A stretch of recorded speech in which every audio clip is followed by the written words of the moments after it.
আসসালামু আলাইকুম dear students, আশা করি তোমরা সবাই খুব ভালো আছো। তো আমি জাহিদ স্যার নতুন একটি ভিডিও নিয়ে তোমাদের কাছে আসলাম। তো আজকে তোমাদের সাথে একটা গল্প শেয়ার করব। গল্পটা আশা করি সবার খুব ভালো লাগবে। তো আমরা সবাই মাইকেল জ্যাকসনের নাম শুনেছি বা চিনি। মাইকেল জ্যাকসন একবার বাংলাদেশে আসে। তো মাইকেল জ্যাকসন বাংলাদেশে এসে প্রথমে বাংলাদেশের বিভিন্ন মানুষকে জিজ্ঞেস করে যে আপনাদের দেশের সবচেয়ে বিখ্যাত জিনিসটা কি। তো ওনাকে সবাই আনসার দেয় যে স্যার আমাদের দেশের বিখ্যাত জিনিস হচ্ছে আমাদের গার্মেন্টস শিল্প, এটা ওয়ার্ল্ড ওয়াইড খুব নাম করা। তো উনি বলে যে গার্মেন্টস শিল্পটা কেন আপনাদের বিখ্যাত? তখন সবাই বলে যে আমাদের দেশের সুতা অনেক চিপ এবং সুতার কোয়ালিটি অনেক হাই, এই জন্য ড্রেসের কোয়ালিটিগুলো চিপ প্রাইসে অনেক হাই হাই রেঞ্জের ড্রেস এখানে তৈরি হয়। তো এখন মাইকেল জ্যাকসন বলে ঠিক আছে, আপনাদের যে সুতা, এই সুতা কোথায় তৈরি হয় আমি একটু দেখতে চাই। তো সে ঘুরতে বের হয়, বিভিন্ন দোকানে যায়, জিজ্ঞেস করে যে ভাই আপনার কাছে কি এই সুতাগুলো আছে?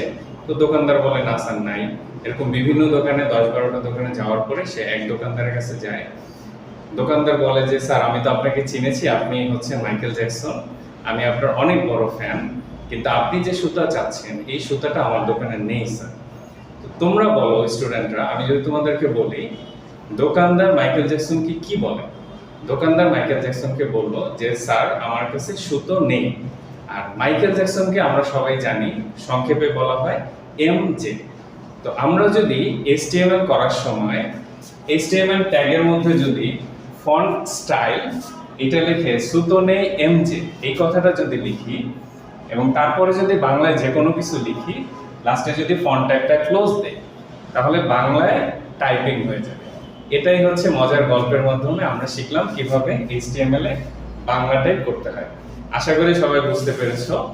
তো আমি জাহিদ স্যার, আজকে এতটুকুই। সবাই ভালো থেকো, আল্লাহ হাফেজ।